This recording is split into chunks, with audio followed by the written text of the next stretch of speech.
There's a crazy picture of me holding Suga's hand, holding Nick Joseph's hand, and somebody tweeted like that's on Diversity, and it like went viral. The thing that was really cool about working with Ateez specifically is that Mingi was picking people up. After the first show, they were like picking us up. They were so excited. They're like, yeah, and they're all like, next week. I kid you not. The first thing I said to Ian was like, bro, that looks like a butt plug.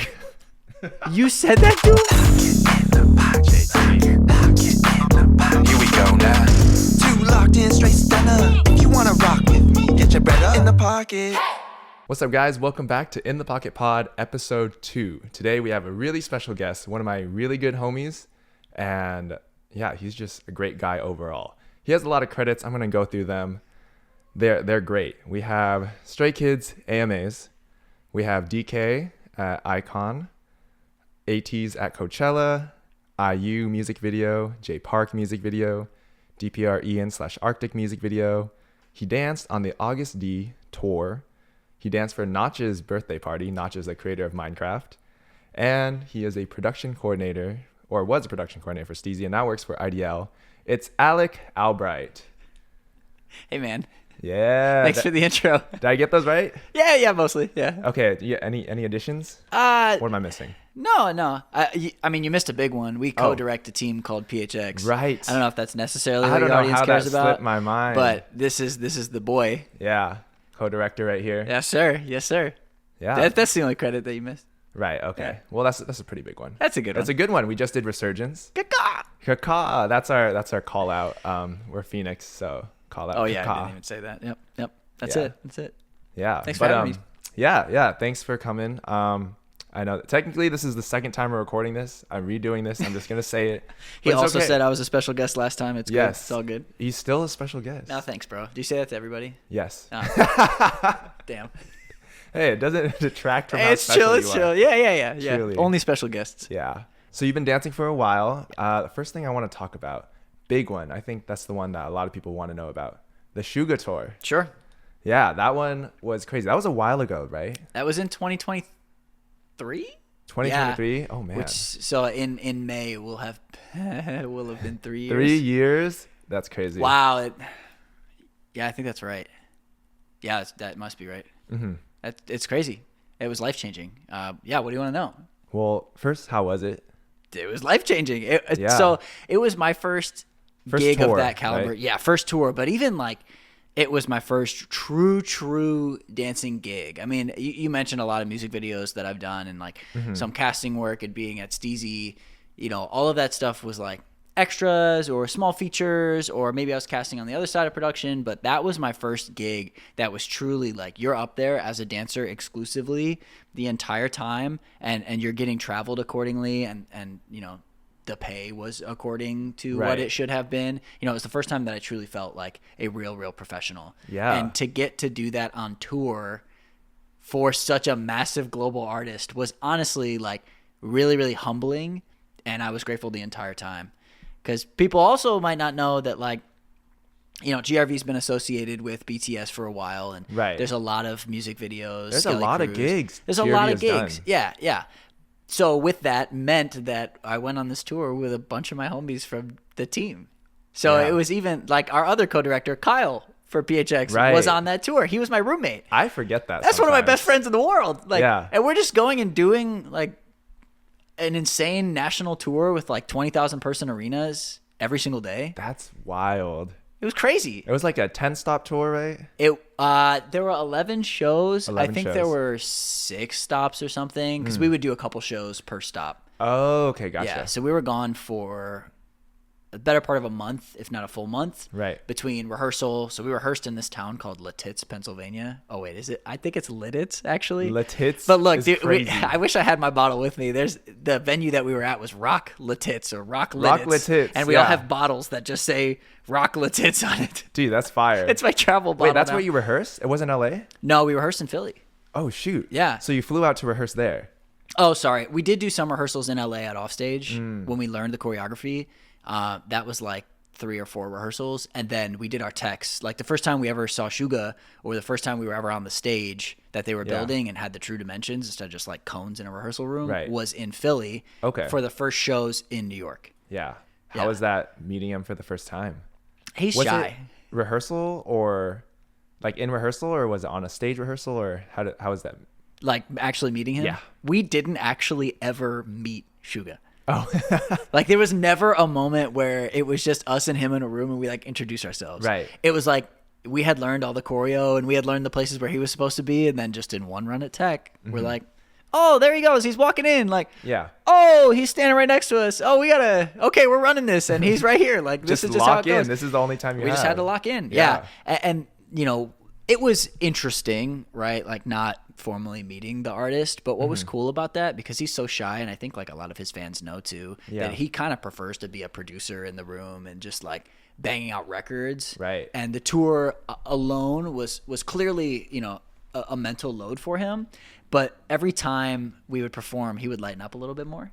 Okay. And what was great about the ending of the show was that he brought us out every time to say like Team Suga GRV, and then like bow with us, and we would like freestyle next to him. We'd, you know, hold each other's hands. There's a crazy picture of me holding Suga's hand, holding Nick Joseph's hand, and somebody tweeted like that's on Diversity, and it like went viral. That's fire. Yeah. So you it was were like the token white guy, weren't you? I was. Okay, yeah, I'll talk about that.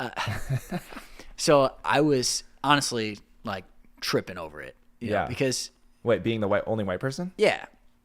Because I know how Army can get, and I was scared because I had heard horror stories. But you know, and then after the first show, there were actually a bunch of tweets going out about how people were so glad that they didn't see any white people on that stage. Wait, really? After the first show. That's a thing? Yeah, this first show. And after that, I was like, oh no, they didn't see me. You know, and I'm pretty recognizable. But your hair is pretty like Littell. But there was only one show or one song in the show where we weren't in like these hooded costumes, right? Yeah. So you could just see our eyes and like, yeah, my hands are pasty, but like so are some other people's. Right. But they must have missed me in that one. Fortunately, after that second show, Army like embraced me.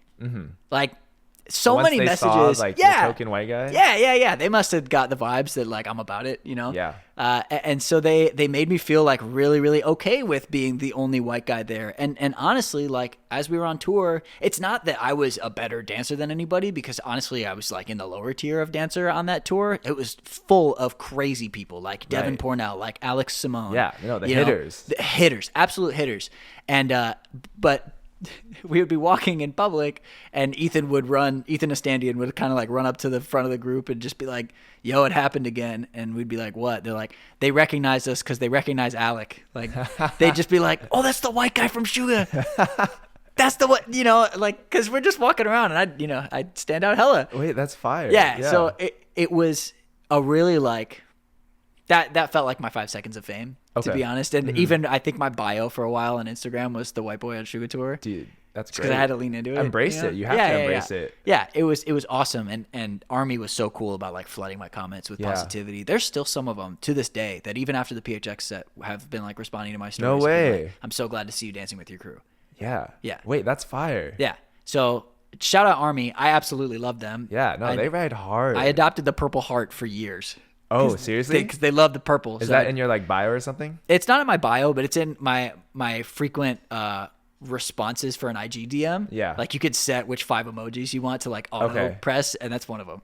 Oh, I didn't even know that was an option. Hey, check that out. I'm learning something. Yeah. So that whole experience was so rewarding. And what was also cool for me was that was the first time my parents had gotten to see me dance after college. And in college, I was dancing in Pittsburgh, Pennsylvania, in this showcase called Dancer Symposium. That was like 300-person ballroom in Pittsburgh. 300 person. To 20,000. To 20,000. Yeah. And they were sitting, oh my God, it was so funny. Similar to the me being the white guy in the Suga Tour thing. Okay. You know, my dad was the only 50-year-old white male. in the sea of Asians. Yeah, absolutely. It's the white couple. Completely in like the back corner of the balcony. Yeah. Like very last row. And yet when my dad stood up, it's like, oh yeah, everybody. Did you spot him? Hell yeah. Dude, that's even my friends, because there were some parts where we could like go and like freestyle and interact with the crowd. Right. The homies would be coming up to me because our mouths are covered and be like, I'm gonna go say hi to your dad. And they're like, yo, Dave, what's up? You know, it just was super cool that way. So it was surreal when, you know, I moved out from Ohio out to here to do this dance thing, and my family didn't understand always. Right. Like what this could mean. Yeah. So going from 300 person ballroom to 20,000 arena, and they could finally understand like, oh shit, this is real. Yeah. It was definitely like a full circle thing for me, and for sure changed my trajectory in dance. Right. That's such like a I made it moment. Yeah, it was Really? probably like top 3 moments of my life. Hell and yeah. I think it'll go down that way. you know? Yeah. Did you? So I mean, you guys didn't formally get to meet him. Oh yeah, back to that. Yeah. So yeah, we didn't actually formally get to meet Suga ever, but we had a lot of moments where at the end of the show he would interact with us, and eventually what would happen. So there's kind of like an order of how this happened. We eventually got a word out of him, but Just one word. Oh yeah. Not high though. No. No. So what would happen is at the end of the show, he would bring us out, we would do our bow, and we would freestyle for a while. Yeah. He was really loving Chicago for some reason. Okay. And what we had decided to do was try swag surfing. Like, just Yeah. forget the freestyle. Like, we're just going to see if we could get the crowd involved, because we felt like superstars at that point. We had like, gotten the show down pat, which we should have had at the beginning, but, we No, pulled that's how it together. is. Like a few shows in, you get comfortable. Then you can actually like really have fun. At that and point. then we're like really in it. And so he noticed after the first night in Chicago that we were swag surfing. Yeah. And so the second night, instead of just like standing there and like waving to people, he's like looking around and he's like hella swag surfing he with joins us. in and Even in the everything. future shows we tried to like abandon the swag surf at a certain point, because we're like, all right, maybe this is getting old. But then we'd look over and he's hella doing it. So we're like, oh You yeah, gotta commit all to right. it, yeah. He's into this. He messes with us now. Wait, that's fire. Yeah, and the one word that we got out of him happened, I think it was the last show in Chicago. He was super, super hype. And there was one part where he does Shadow, the interlude Shadow. And all we did was walk out for 28 counts or something like that. Just on this rattling chain stage, whatever. And we're just covering him so that he has a big reveal when we all drop and he comes up. We're backstage, and he just, as he did in tech rehearsal, just doesn't say anything, just walks into the circle. And then he just goes. He doesn't look at anybody. He just goes, "Let's go." We're like, whoa! He said something. That's got crazy. some words out of it. Like yeah. he just encouraged us, and that was crazy. And then a following show, he got actually so excited that he gave us a "Let's go." But that time, like a double, right? The double up, The yeah. double "Let's go." But that time he had accidentally kept the mic on his mouth. So it boomed in the arena. says, "Let's go, He let's goes, go." Let's go. That's He starts looking around. We're all hilarious. dying laughing, and then we have to be super serious and walk just forward for forever. What city was that? It must have been either Chicago or LA. Okay. 'Cause Yeah. I would love to find that clip. Yeah. Oh god, that's got to be somewhere. Yeah, It has to exist. It was hilarious That's hilarious. He didn't know that though. Like, could you tell from his expression? that he knew the mic was on. Mm-hmm. Oh yeah, that's why he was super surprised afterwards. He was like, "Let's go," because he heard it. Yeah. That's pretty great. It was hilarious. That was definitely a core memory in that. Right. Yeah. And then, he still never had a conversation with us, but at the end of the tour, he went out of his way to be at the tunnel where we were for the very last show, and high five us all as he was walking by with his documentary crew and everything. Right. It was never oh, Suga's rude or anything. No, it was never that. It was just he's clearly here as a professional to do his job, and he respects what we're doing over here, and we're all going to work together. There was never any problems, and we were always hyping him up, and I think he felt that. Right. And so you don't always have to just be doting on your dancers, Yeah. right? There will be artists that are just minding their own business, and you're a part of the vision. But we were a successful part of the vision, and I think he recognized that. Yeah, that's the whole thing. I talked about it with Aaliyah on the last one, but a lot of times when you're a professional in these settings, you can't really approach the artist. No, you're you meant can't to do just that. leave them alone. They can approach you. Totally. But you can't go and do that. There's no fangirl hat to be put on when you're on that side of things, and it's really, really difficult sometimes. But if you are to do your best work, it's just like calming down your nerves in any other dance setting, right? You have to figure out how to take that deep breath, how to recognize the situation that you're in, and proceed and just kill it as if it's not the coolest thing you've ever done. Yeah. And eventually you get to look back and 3 years later go on a podcast and talk about how it's the coolest thing you've ever done. Right. How you got those few words, but it was still something. We still literally those of us who were on the tour will still go up to each other before we perform, and we'll just be like, "Let's go." And that's the small reference. Yeah, 100%. That's amazing. Yeah, it's perfect. It's the things that last a lifetime. That's fire, Yeah. dude. Yeah, it was such an honor. I know you talked a little bit interacting with Army and everything. Yeah. How was that in general? Because I know it can be pretty daunting. Yeah, it was especially terrifying. such a big fan base. Yeah. And some of them some are pretty chill, some are respectful, some of them are wild. Yeah. Like, let's be real. Some of the fans out there are insane. Love you though. Yeah. Don't come for us, please. It is what it is. Yeah, right. Yeah. But interacting with Army, like I mentioned, it was scary at first. It was really scary, especially given that I had no huge tour like that before. I hadn't worked with BTS before. I was just a guy, and like I think I always over-index, like the fact that I'm some white guy from Ohio when I think about being involved in these spaces that are inherently not white. Yeah. And I always like try to be really cautious about the way that I move so that I'm always respectful. And Army just completely obliterated my need to like worry. Yeah. And they were great with everybody on that tour. They were like, I think part of it was that it was the first solo tour of BTS since any of the guys had to go to the war or the Army. The war. God. Yeah, so like I think there was a lot of excitement just to see one of the artists touring. Yeah, and it was cool that Nick was involved because Nick had choreographed very publicly for BTS before, and they recognized that, okay, if Nick's involved with this and they know that GRV has some reference in here, like they got the cosign pretty quickly of like these are qualified dancers, and we were always also trying to make a point to interact with them on social media and things like that too. Yeah. Obviously, like I am a big proponent of do not post until you've done the thing successfully, and if you're like, messing don't hype up, it up too much. Yeah. And like, if you're messing up, like get off of social media, don't interact with these things. But if you have done the work now and, you can have the space to kind of act like a star a little bit, you can start to engage. And we got to that point. Nice. Right. For a lot of us where we were able to start engaging with them. And again, every comment was super positive. Everybody was like so supportive of even, again, my endeavors afterwards. So that's been the part that's really cool. It's like Army really is ride or die. That's great. Yeah. So it's been amazing. That's good. Because I know, I think fans are very protective. Yeah. But a lot of it is like trusting in the dancers and all that.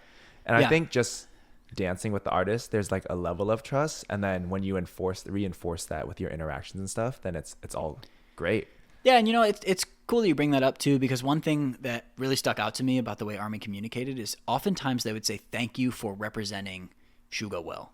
Oh. Or like thank you for dancing with our Mingi. Yeah. Right. And I was always like, wow, that's really interesting that they're gracious on behalf of the artist. Yeah. They're not just like observing as a spectator and they're a fan and like that's cool that so and so is a part of this, right? Yeah. It's always on the basis of protecting the artist. But with that comes that same energy of, okay, sure, they're scary if you do poorly by the artist, but if you do right by the artist, they're amazing. Right. So that was super unique and something that I hadn't experienced before, and definitely something that like changed my perspective on how fandom works in K-pop. Yeah, it's definitely from a place of care. Totally. But I think the dancers just have to be careful in general, because there is an instance of, I'm not gonna mention who, I'll keep it very anonymous, but there was a dancer for a very big artist, very big K-pop idol artist. And the dancer was just pretty outspoken about his beliefs, and he got a lot of like flack for that. Do I know this person? Yeah, you definitely know exactly who this is. When I bring this, like, tell you, actually I can do this off camera. Yeah, but based on what you say, like, they can really come for you, and they're extremely protective. So you do have to be extra careful, even if you're interacting, because I mean, you know who I'm talking about now. Like, they can be a lot of flack and a lot of backlash from what you say. Yeah. And there's definitely more of an aspect of accountability when you deal with fandoms from K-pop than probably any other genre of artist. Right. They will come for you. Yeah. Your DM's flooded. Your DM's flood. So that's it's like any other artist though. Like, with that sense of visibility that the fans will give you, they will also give you that sense of scrutiny. Yeah. Just part of the game. And hopefully you do right by your artist and you get to enjoy the benefits of it. Yeah. So with the Suga tour, how exactly did you get this gig? It was through GRV, right? It was. My story of it was really interesting. I remember it vividly because we had just done Vibe. This was my first Vibe with GRV. It was the pink set. And I had posted on my story, like I wore my jacket to the Steezy office the next day. Okay. Because I was super, super proud of the set that we did or whatever. Right. And David Lim DMs me based on that story. He did. Okay. He like responds to my story, which he's never like love you, David. He had never interacted with my social media before, but he just DMs me like, give me a call, and then sent his number because I didn't have his number even. That's so menacing. It's like, what did I do wrong? Yeah, I was like, oh man, was I not supposed to wear this jacket to work or whatever? And so I get home and I call him, and I remember standing in my kitchen just like in the middle of doing laundry, just like, oh God, am I going to get kicked off of GRV or something? Like, because we got third instead of first. Like, I don't know what I did wrong, you know? And he's like, hey, what are the chances that you could take off work for like an entire month? Okay. And I was like, say more.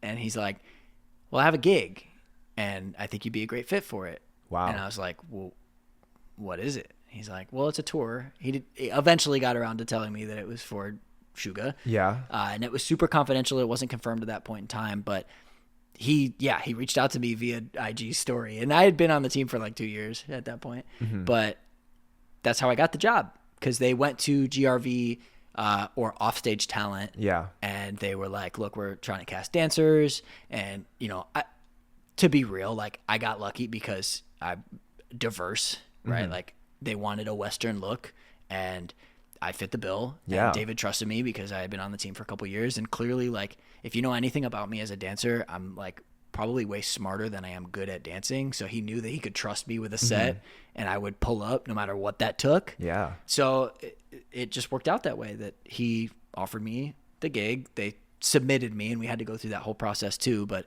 they approved me as a part of the team. And, you know, I never take that for granted because, again, as I mentioned, there are always way more qualified people than me to get these jobs. There's more talented dancers. There's people that I've learned from and looked up to. And to be able to have those opportunities in those spaces in spite of other people also being, you know, well qualified for that is just something I don't take for granted at all. Yeah.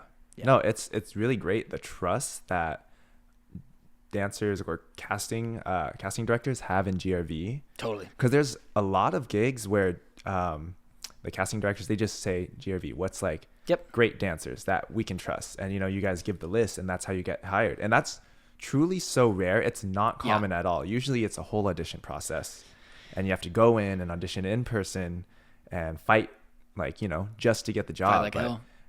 It's like so blessed that you guys have done that, but it's based off like the trust you've built up over the years. Yeah, it's a relationship. Yeah, thing, GRV's danced for BTS way back too. Yeah, and it's not just that GRV has been, you know, they just get like carte blanche trusted. It's also been a relationship that's grown with them too. Yeah, you know, you'll see based on earlier gigs like the Permission to Dance tour, like right. GRV was somewhat or had some dancers involved with that as well. I'm pretty sure, but it was never like just handing the keys to GRV. You would see people that were in the California area that are dancers in the community that get these opportunities, but they were like more qualified and not necessarily just on GRV. Right. Hi, buddy. Yeah. She did this last time too. She just like hangs out. Hey, twin. Hey. Oh, twin. Right. Ginger. Yeah. But anyways, like I think it's a relationship that grows and evolves. And I think it's changing more now, especially with K-pop.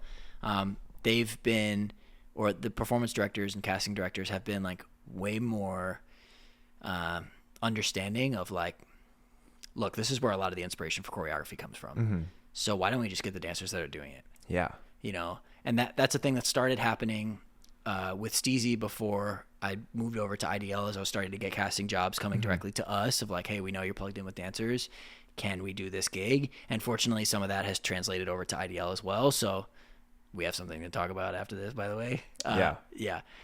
And it's cool to see that performance directors and some of these big companies are just recognizing that there are dancers with the choreographers that have made these styles or have, you know, shaped these styles that are really eligible. And so they don't need to do an audition, because if you just go to dancers that are killing it and doing what you're already asking for them to do, you just trust. Yeah. No, I've noticed that a lot. Like, obviously we know Hugh. Yeah. He choreographs and dances for Ian, Mark Twan. And a lot of like our homies have been booked. Like I've been booked by him. Our homies have been booked by him purely just because he trusts them. He sees them. Totally. He knows how they dance, and he knows like, you know what, I can pick you. I don't need to necessarily like hold auditions. Like you can hold it down. So I'm going to bring you on this tour, this one performance. And that, I feel like that's pretty common these days. A lot more common. It's definitely it's very like a network thing in a way.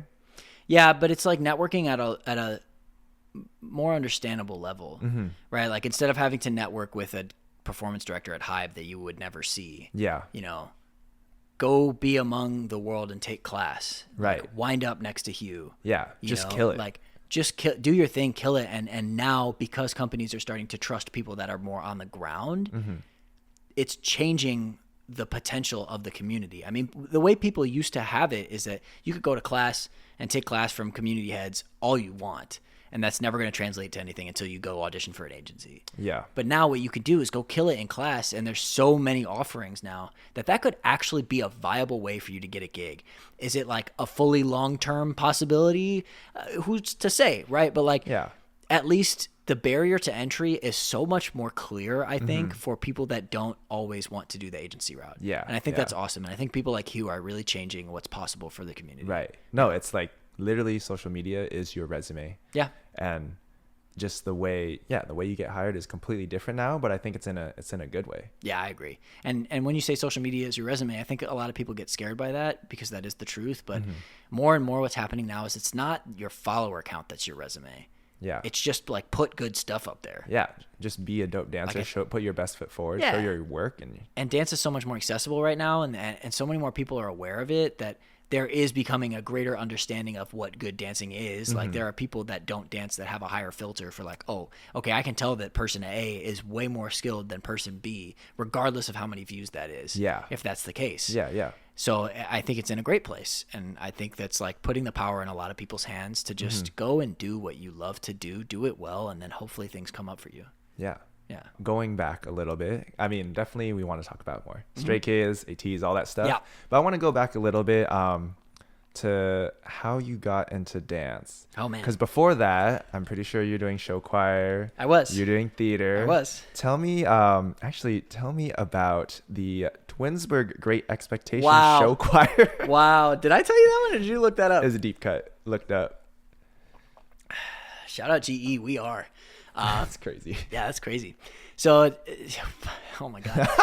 Oh my God. Show choir was. You can just talk about show choir. Yeah. Sure. Well, I started in middle school. Oh. At RBC Singers is the theater team, if you will. It's the Gravy Babies to GRV. That right? pipeline type of thing. Yeah, it was just the middle school and then going into the high school because I went to Twinsburg High School. Okay. Show choir was the first time I ever felt truly like a superstar. Yeah. And it changed everything for me. It was my first competitive art form because basically show choir competitions, honestly, a lot of the IDL format is based on my experience of show choir competitions. Really? In the way that like I'm figuring out how to translate things. Yeah. Right. So we would perform twice in one day. It would be everybody going in the beginning, and then a bunch of people would get eliminated, and you'd have 6 teams remaining that go again at the nighttime, and you get awards based on that. Like, there was a lot there. But anyways. Interesting. Yeah. Show choir, if you've watched Glee, it's like that, basically. It looks like, okay, dude, I'll be honest. I you watched that videos? Performance. I watched it. You were killing it. You have thanks, like bro. center, you're singing and I everything. know which one it was. Is that your first dance, like time dancing, show choir dancing? Yes. Yeah, that is. And Wait, so you're killing it, bro. Thanks, bro. I was watching the spins. You hit those. Oh yeah, we called it Twinsburg Tidy, and we did spins. That was our thing. Yeah. Like even now, like in the PHX set in my section, bro. Like I throw spins when I don't know what else to do because like that's what I. It's filler. That's the only it's filler, but it's also the only thing I ever like actually trained at. You know, so show choir was very upright, very musical theater-esque, but it gave me that first sense of real camaraderie with a team where you're competing, and like we were bad at singing, to be clear, but we were top 5 at the country at dancing. Dude. So we were trying to always just be like, forget what we're singing. Like, can we dance well? How do we get clean? And that like reshifted my brain on being really formulaic with how I approach training, and then it allowed me to translate, and thank God that I was able to make GRV as my first competitive crew. Like, it sort of makes sense the way like the show choir dancing was. Yes. I mean, I watch some of your old videos. I'll be honest. Yeah. To how you dance and what you gravitated toward and how that led to GRV. That style, I feel like it developed very naturally. Yep. And went down like a path that made complete sense. Yeah.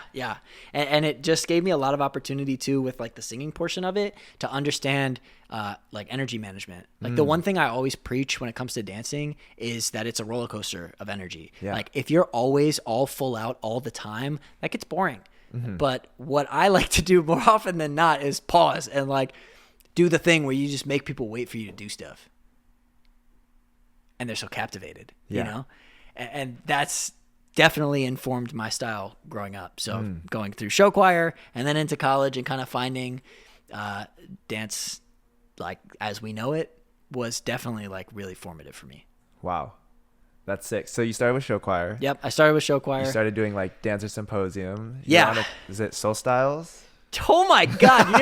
Yep. Damn. People at Soul would know that one. Wow. Yes. You really did your research, dog.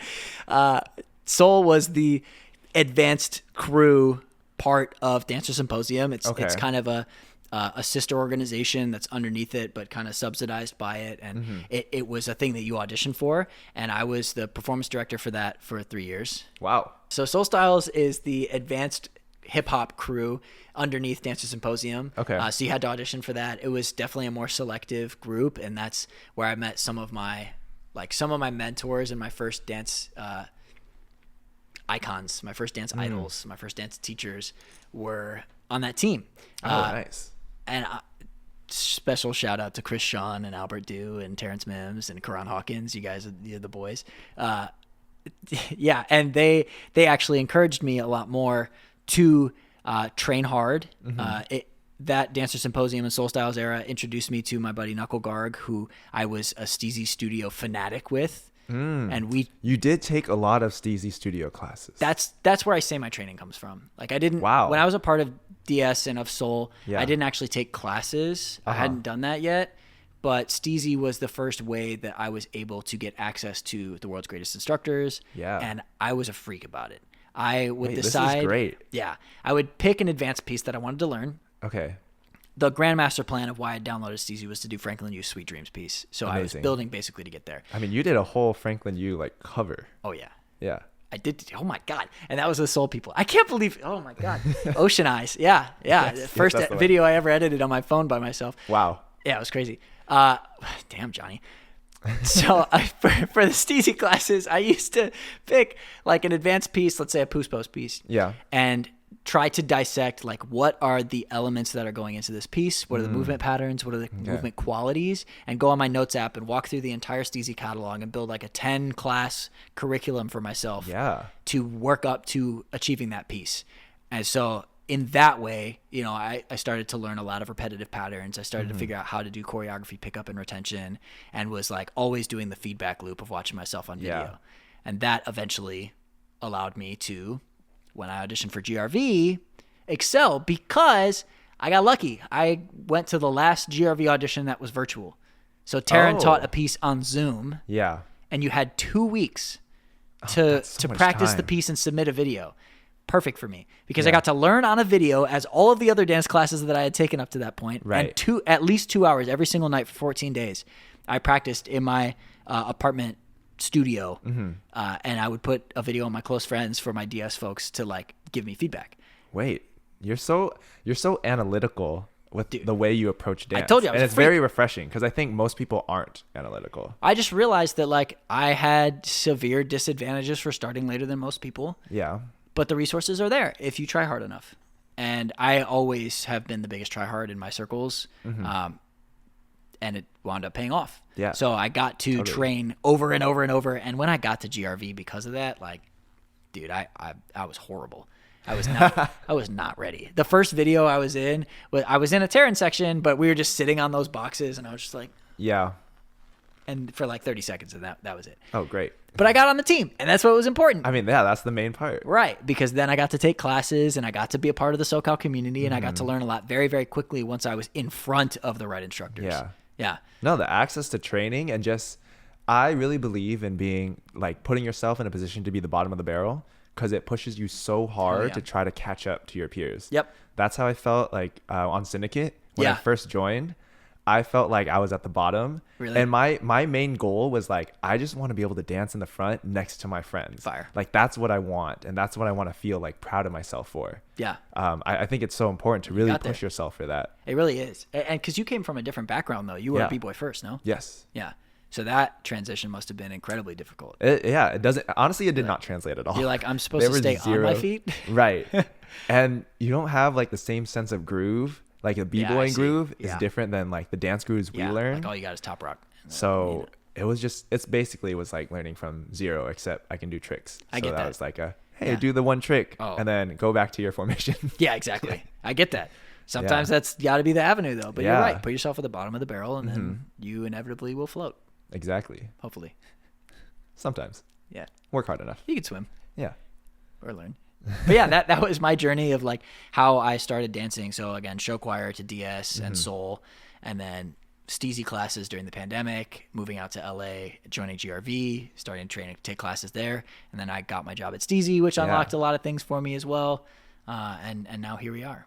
I love that you're a Steezy fanatic that ended up working for Steezy, but is also like the living proof that Steezy works. Yeah, I was the poster child. I hope to still be the poster child, but I hope that there's more like me. Well, I don't think people know this enough, honestly. It's funny because sometimes I feel like people do, because still people just walk up to me and they're like, Steezy, and that's about it. But I feel like they say Steezy because you work there. Yeah, it's valid. Yeah, maybe not as many were... people know that like my training is through Steezy. Yeah. And I was posting in the Facebook group every single week, and I even made an offshoot with my buddy Knuckle that I was talking about, where we did a Steezy intensive, where every single week during COVID we had to post a new class. Dude, and give each other feedback. Yeah. And, like, be honest about it. And so that helped and hurt me when getting my job, actually, because I was a super user, right? Which means that I was training through Steezy, and as I was applying, I emailed them year after year for an internship for like 4 years straight. Wow. Never received a response. Yeah. Obviously, now knowing on the other side, it's like there was nothing they could do for me. I was probably going to, require more from them than I was giving them. Right. And they're just a small team, you know? And then when I moved out to LA, my boy Knuckle introduced me to the office manager at Steezy. Her name is Julia. And she was so gracious to show me around the office, and I like had a holy shit moment. Yeah. And she invited me to one of the sessions that they had, because they would do monthly freestyle sessions. Oh. Yeah.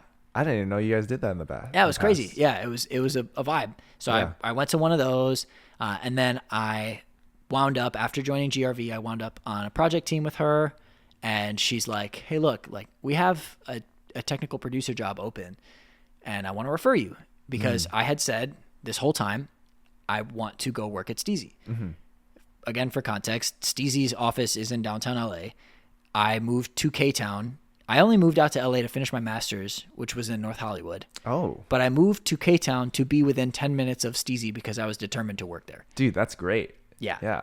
Yeah. So I took that interview because they gave me an interview for the technical producer job. Yeah. Got rejected. So the next day, I'm dead. The next day, another job popped up for production coordinator. Okay. And I texted her. I was like, can you please give me another referral? Like, I'm so sorry. It's the last time I'm going to ask. And 7 interviews later, I got that job. Yeah. But I think being a user kind of didn't help them think that I was serious or that I was qualified to add something, because I had already, like, everything that I had learned had been through them.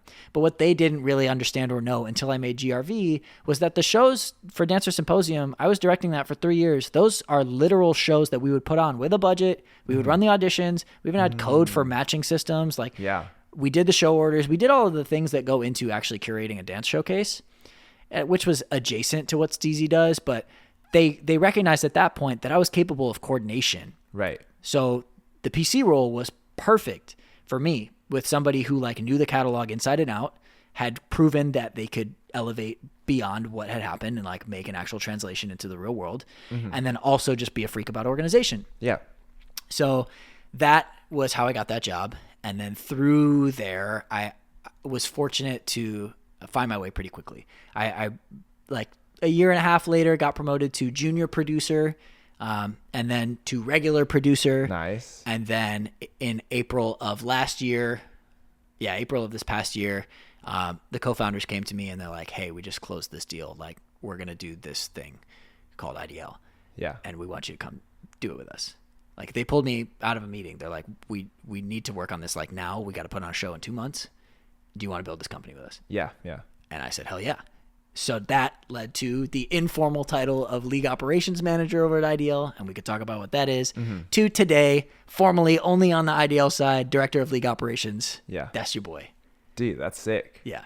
No, I think I didn't realize how much you are the epitome of like, if you really want something, just go for it. Like, do everything you can in your power to achieve that. Not only in dance, like living proof of that with GRV, but also like in your career, in your job. Yeah. You know, manifesting is real, dude. Emailing for, what was it, 4 years? Yeah. And getting no response. Yep. That's truly Posting all like the amazing, time. bro. I Yeah. didn't even know that. Yeah, I was relentless. It's kind of kitschy now, but I have a sign above my bed that just says relentless on it. I got it when I moved to LA because I was like, oh, screw it. You're only here for one reason. So go make that happen. And I'm so grateful that I was able to make that flip, and they took a shot on me. And part of that is that when you get your shot, and you inevitably will if you try hard, make the most of it. Yeah. Don't let that go to waste. Don't take any second for granted, because the moment you do is the moment you're forsaking what you did before, right? So everything that I do now, I wake up every single day trying to prove everybody right that has taken a chance on me. That's all it is. Fuck proving people wrong. Prove people right. That's all I do. Damn. Put that on a shirt. Hey. Yeah. I mean, since we're already on the topic, Sure. let's go into IDL. Yes, sir. Because to my understanding, IDL is basically trying to make like the NBA of dance. Yeah. Right? Yeah. It's a big deal. We kind of call it F1 meets ABDC.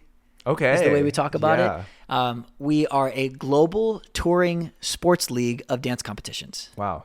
Right? So it's exactly that. We have 6 of the best crews from around the world. Royal Family, GRV, Brotherhood, 1 Million, Quickstyle, Jam Republic.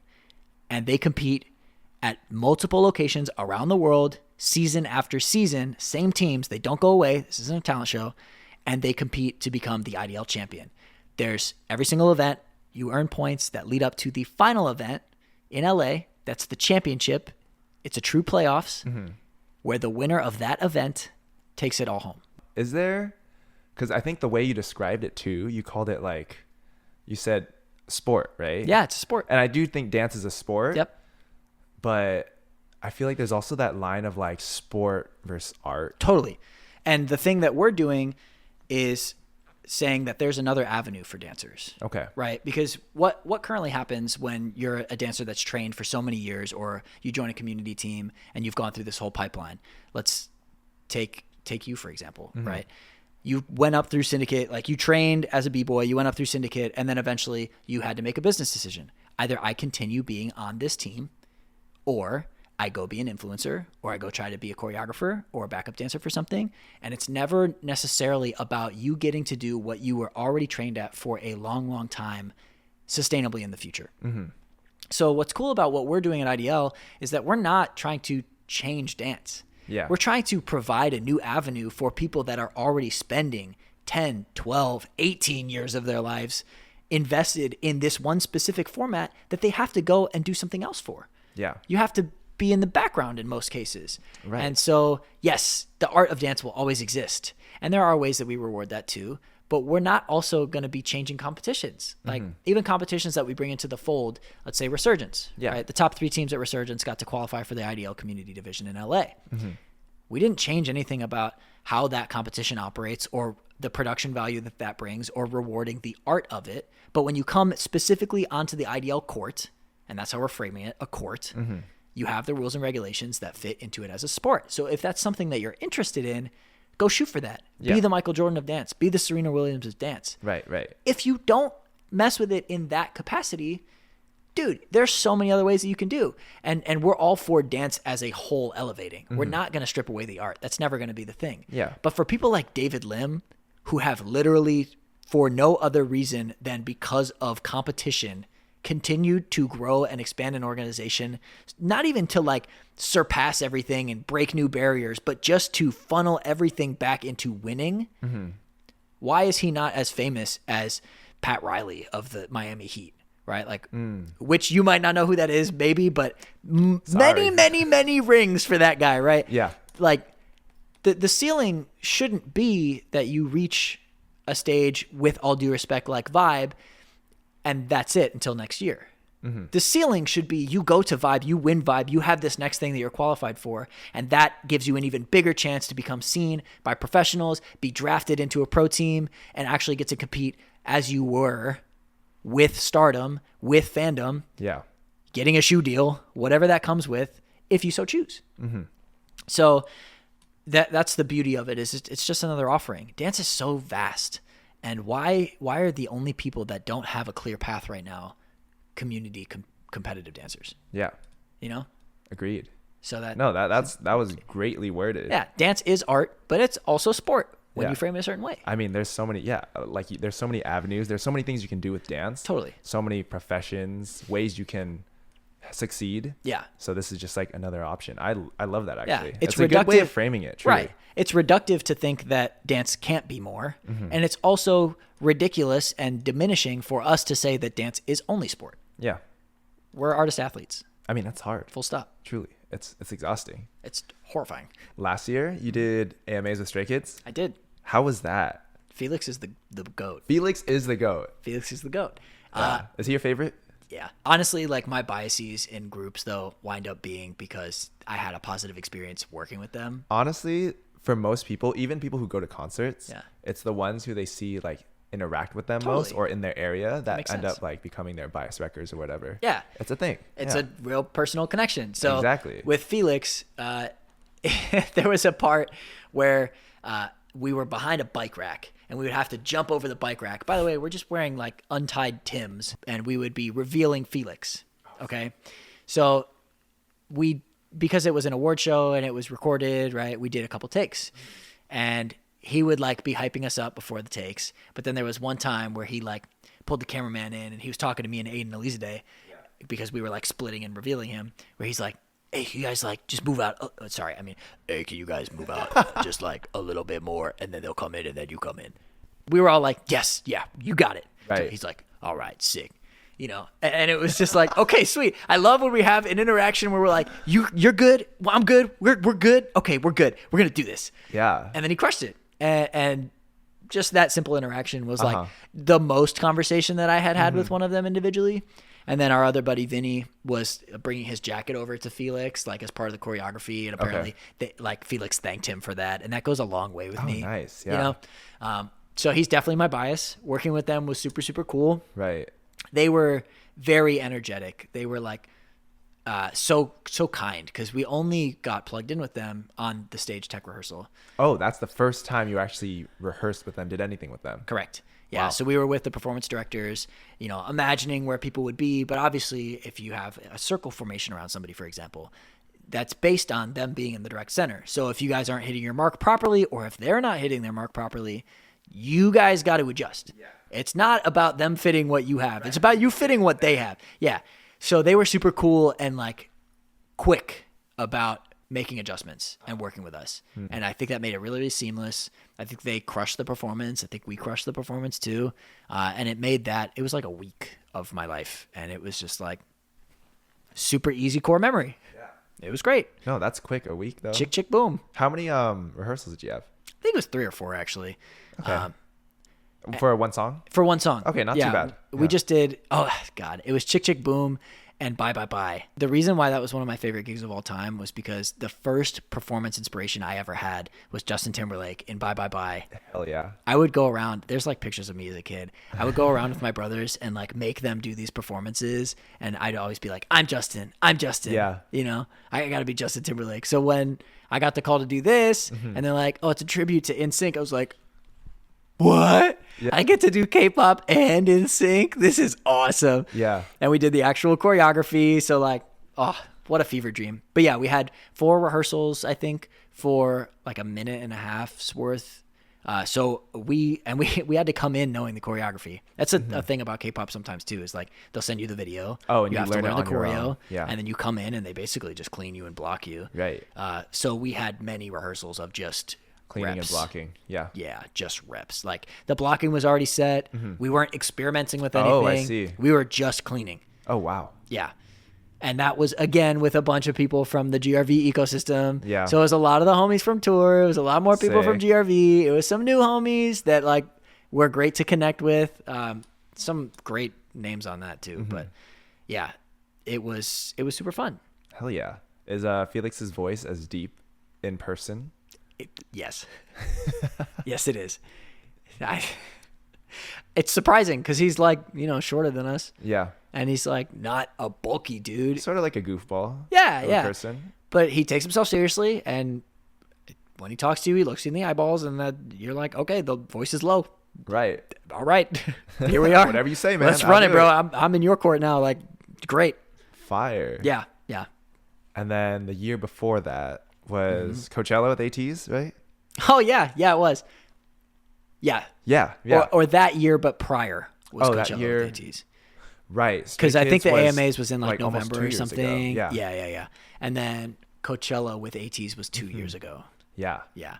Because that was cool. I got to see you guys up on stage, like Waving around flags. the flags. Yeah. Yeah. I mean, that is honestly like the easiest dance gig I've ever done because it wasn't a dance gig. But that was the first one of that caliber that I got reached out to cast. So that's what was really you cool. casted for that? Yes. Oh, sick. Yeah, that was a Steezy gig actually that I got all the guys for. Oh, whoa. Yeah, a little insider baseball. They like didn't really need high quality dancers. They Right. were like, "Oh, we actually don't need like qualified dancers." And I was like, "Sure." Gives them the best dancers possible because like I want to get my homies booked. Yeah, of course. And so all we did for that was we would go out and wave flags. And the wind was crazy, so like half of the flags didn't roll out really. And we're just on stage. I'm next to Ethan. I'm just yelling. I'm like, it's so windy. We're about to fall over. I'm like, when do we stop? Yeah. But even that was super, super cool. And those guys, man, working with those guys They're was hype. so They're fun. super hype. They're so hype. And they're one of so my favorite kind. performers, honestly. For real. Yeah. And that was the group that we worked with most closely in the rehearsal room too. They were always there. Oh, nice. Yeah. So every time we would run it, we were running the set with them. And they had their monitors on front. So we like knew everything that they were going to say. Yeah. And if you ever have heard any of the GRV guys go like, left side, let me hear you scream. It's from that? It's from that because they would do that bit like, with nobody in the rehearsal room. Right. And it's just complete silence. Yeah. We'd all be like, yeah. We're all off on the right side still. We're like, woo. Woo. So that was fun. It was core memories, and that was cool too because it was paired with something that I brought you out for, right? Which was a Steezy Nike campaign, Nike and we had a campaign Coachella house. sick. So that was a great weekend for me, to be honest. Like, I got to go to rehearsal and then come back to the Steezy house, and like I brought all the guys before the show. They were hanging out with you too. Yeah. That was our first announcement of IDL to anybody, and it was like, okay, we're at Coachella, we're doing the thing. Yeah. But the thing that was really cool about working with Ateez specifically is that I talk about people being grateful, like the artists, and saying thank you and whatever. They went way beyond that. Like Mingi was picking people up after the set, and they were after the first show. They were like picking us up. They were so excited. They're like, yeah, and they're all like, next week, because it's Coachella, right? Oh, San was picking people up too. I remember that. And then afterwards, from the second show, they did the same thing. They're hugging us again. They're like lifting us around. They're like, yeah. And then they go, next week? We're like, no, not next week. We can't. I mean, screw it. We could have done Stagecoach, but like, the gig ended and they were sad, and that made me sad, and it was happy because it made us sad. That's so personable. Like they actually cared. And again, to be very clear, we waved flags on stage for 30 seconds. Yeah. And they still were really into like giving us love back. Yeah. And they had a whole crew of dancers and a couple US dancers too. Like, and they vibed with all of them too. Their interactions were super, super cool. Seeing that production kind of mesh together was amazing. Yeah. Hopefully we get to do more stuff with Powerhouse because that's who brought us on for that. So, but getting to cast the homies and perform on the same stage and have this Steezy Coachella house going and work with a company like Powerhouse and be with Ateez, who is like super, super welcoming to us. Right. Made that such a like low lift, high reward experience. Yeah. Yeah, it was great. No, that's sick. I feel like it truly is the artists that are the most appreciative and thankful that stand out the most in your head. Because 100%. I mean, I've worked with like a handful of artists, but the ones who really stand out are the ones who are so appreciative and like will take the time to go out and thank each of you or talk to you, Like, specifically for me, it's like Ian and Jackson Wang. I was going to say, there's artists you haven't even worked with that are thankful for you. Yeah. Jackson. Yeah.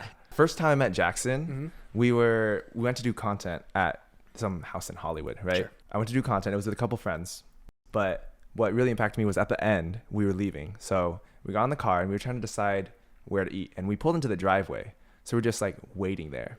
And then we see Jackson come out. And he like sees us in the car still. And he's like, oh. And I was like, what? Like, did we do something? Doing here? Yeah, exactly. And he told us, oh, I wanted to wave bye like while you guys drove off. No and I was like, way. oh, what? Okay.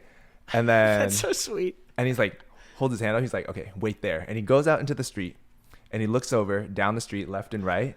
And he's like, okay, you can back up now. It's safe. That's crazy. And that just like took me aback because this dude took his time. You know, he didn't have to. He could have waited in the house. Totally. Like ate the Panda Express. There was Panda Express in there. He could have even waved out the window. Right. But he came out and just like made sure we got out safely, waved. He was your traffic back. Yeah. control. Yeah, basically. So he's just such a dope dude. Like, so he didn't have to do that, but he was so appreciative. And I think he really cared about us. Yeah. To do that. Because ever since that moment, he's always been like such a homie. Anytime I see him, he's so like friendly. Dude, I saw clips of you not on your own socials, just on Jackson's stage. I forget what show that was. That was just Head in the Clouds. Yeah, it was Head in the Clouds. I'm like, yo, I see on Jackson Wang's story that like there's Johnny just right next to him. I'm like, did you dance with him? And he's like, nah, he just invited me on stage. No, literally, he just invited me. He's like, hey, his team reached out. Hey, Jackson just wants you to come up on stage and hang out. And I'm like, hell yeah. Okay, sure. I can't say no to that. Sure will. Yeah. Yeah. And Yeah. we just came on stage, threw hats out into the audience and just like stood around and partied. Oh, sick. Yeah. Yeah, Jackson, in my experience too, I haven't worked with him as a dancer, but through Steezy, we've brought him in to do a couple things. Yeah. And he's always been super welcoming to me as well. Like, I think he feels people's energy. Like, he just walked up to me and... That's what I really think. Yeah, I think he goes off of like the energy you give and Yeah. how you vibe. Yeah, absolutely. And he knows who the real ones are. You know, even Ving talks about it a lot. Yeah. It's like working with him and what that's like. And did you go to that audition? I couldn't. Damn. I'm too tall. Damn. Literally, it's so Jackson Wang's audition had a height requirement of no height taller. maximum. Like, yeah, lower, shorter than 5'10". I'm 6 feet, so I couldn't even audition. But I was also out of town, but, you know, I couldn't have done it anyways. Yeah. All right. Yeah. Well, I was I'm so manifesting bummed. that for you. I was so bummed I know, about dude. that, but it's okay. It'll happen. Yeah. And then the other one who's just like been so kind is Ian. Oh my God. I'm sure. Ian's I mean, so yeah, great. we've done We've a done set with a Ian. couple of things. Yeah. I only did music videos with him, but you performed No, with I him just live, did right? music videos. Oh, okay. Yeah, it was yeah. Mark that you did live. Mark I did live. We were supposed to do like some project with Ian that had to get scrapped because they were just so busy with other stuff. They're see. like, we can't do this anymore. Sure. And that was going to be like the one actual project I did, but it's okay in the future. But Ian is great. Yeah, he's so kind. I actually remember on the DPR Arctic music video that he was like directing and featured in. Yeah. He was hitting his vape a lot.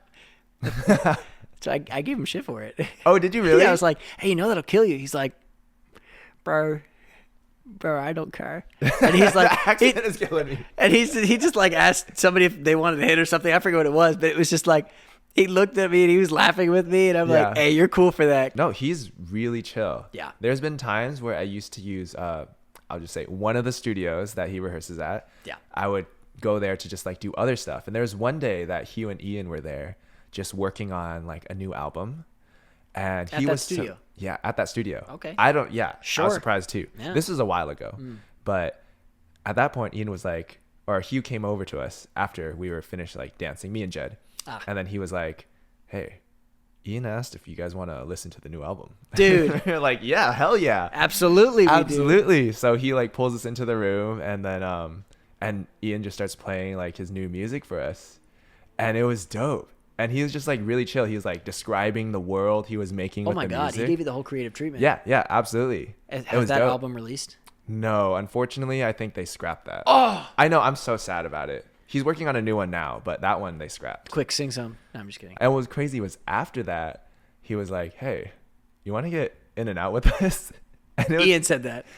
Hugh said that. But like Ian inviting us, Absolutely, you yeah. know? So we're like, hell yeah. So we all went to get in and out after nearby. I think that was That's his hilarious. first time getting in and out. Oh, ever. Yes. So he got to try it for the first time. And he showed us like his, what he didn't release his light stick yet. Okay. But he showed us what it would look like. Oh my God. And I kid you not, the first thing I said to Ian was like, bro, that looks like a butt plug. You said that to him? And what did he say? And what did he say? It does. He laughed. He just laughed. Did he release it? Yeah. As such? Like, bro, look it up. It looks like a butt plug? Yeah. Love it. He knows this. And my homie Dre, he works with them all the time. Yeah. He tells it to his face. So it's like. That's hilarious. It's a known thing. But yeah. Wow. So you were there for DPR Ian's first bite of In-N-Out. Yes. I feel like that's a pretty. It was an iconic moment. You should put that on your resume. Right. Not that it's not long enough, but yeah. Just got dinner. Well, no, not got dinner with Ian. Was there for Ian's first In-N-Out. I feel like that's a core memory for a lot of people. That is a pretty big deal. That's a difference. Yeah. That's different. It's a special moment. But anyways, yeah, he's one of the guys who are just like so down to earth, so chill. Yeah.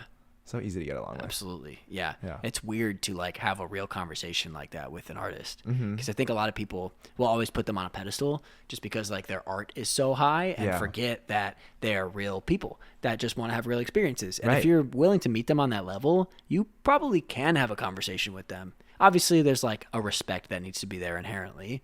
And like they need to respect you at a certain level to kind of give you the time of day. But it's only because they have so many people coming to them that like just want fan attention and like aren't actually there to check up on how they are or like have a real exchange. No, they're like just regular ass people. They're regular people at the end of the day. And they just want to be interacted with as like regular ass person. Yes.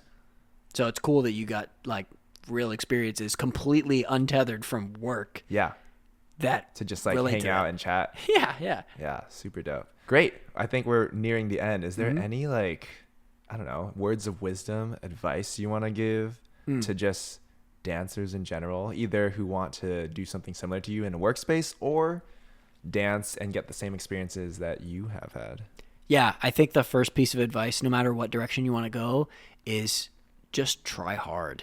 Like that's really this simple. This is the epitome of try hard right here. It's like it feels like a no-brainer, but the first step is just trying, right? Yeah. And then you can do the thing where you think through everything and start to create a plan. But I think so many people get caught up by perfection and by wanting everything to be exactly right the first time they do something. Right. I'm here to tell you, you're going to mess up a lot. And that's the only way that you get better. And that's some pretty rudimentary advice, but the core of it is if you try really hard at something that you love, you will figure a way out. The other thing is another cliche, like shoot for the moon, and if you fail, you're going to land amongst the stars. So pick a lofty goal and go for it. And you might change that goal as you're going for it, but it might be because you discover something else. Yeah. I got cut from every a cappella group in college that I auditioned for because I wanted to sing, and guess where that turned me to? Dance. And that changed my whole life. And now I get to do something that I loved so much more than singing ever. You know, I found a new home, I found a new family. Right. Like I get experiences like this. So just go for something. Find something you love. Don't stress if it doesn't fit completely perfectly to your grandmaster plan. Just do stuff. No, I fully live by that too. Obviously dance was like what I wanted to do full time, and like I still obviously dance and do gigs and stuff. But when COVID happened and I started doing TikTok, and then like the K-pop stuff really picked up, I sort of just pivoted to that because I mean it worked well and I enjoyed it enough, you know. But as long as you like try, a lot of times you'll end up succeeding in ways you never expect. You'll never know. But as long as you push for it, you can find out what those opportunities are and then choose to take it if you want to, or just keep on going in the same direction. But you won't have those opportunities or those chances unless you really fight for it. Absolutely. Yeah. And another piece of advice that I got from a book that my grandma gave me, it's don't be afraid of the circus. And what that means is there's this concept when you're training to be a Marine of the circus, or a Navy SEAL of the circus, that if you are the last in your class in whatever physical activity, they'll have you do additional like 2-3 hours of torturous workouts at the end. Okay. And then you have to get up again and do it all over again. And the circus sucks because you obviously already were failing. So they're putting you in more training to fail more. And then eventually those people actually wind up progressing past the people that were just proceeding as normal. Yeah. I say all of this to say, don't be afraid of having things continue to stack up. Schedules as a dancer can feel crazy. You can feel like you're in a million projects at once. And I know that every part of your being is screaming at you to take a big break and to cut yourself slack, I'm here to tell you that you can cut yourself slack and still go crazy on your schedule. Everything that you're doing is there for a purpose. And if you make everything worthwhile, don't ever let any opportunity for growth go without that, right? Every chance you have, every rehearsal, every job, every connection you have is an opportunity for you to grow. And if you let any of that fall by the wayside, you're doing yourself a disservice. So don't be afraid of the circus. Own that shit. That's fire, dude. I fuck with that. Yeah. At least for me, that's worked. Yeah. Every single opportunity that I've had, I've been like, how do I juice the most out of this for myself and learn? And that's not extractive. It's not take advantage of people. It's learn everything you can about the communities you're involved in, the ways that you can help other people, and then you develop an exchange that winds up helping you grow too. Yeah.